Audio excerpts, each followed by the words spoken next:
Rais wa Marekani ametoa onyo juu ya kuangamiza waasi wa Kihuthi. Hii ni Nje ya Box TV update, langu jina ni Christina Mbalku.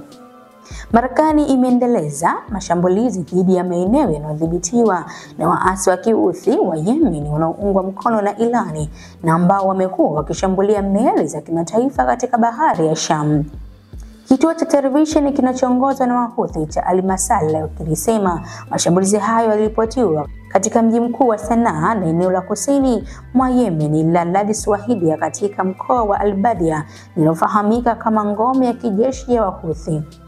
Rais wa Marekani Donald Trump ametoa onyo kali kwa waasi hao kwamba wataangamizwa. Ameitaka Irani, ambayo ndio mfadhili wao mkuu, kusitisha uungwaji mkono wake, akisema itawajibika na kukabiliwa na madhara makubwa ikiwa waasi hao watashambulia tena. Irani imesema Wahuthi wako huru na kujiamulia wenyewe kuhusu maamuzi yao ya kimkakati na kiutendaji. Hii ni Nje ya Box TV update, langu jina ni Christina Mbalku. Usisahau kusubscribe, kulike na kushare ili wa kwanza kupata notification.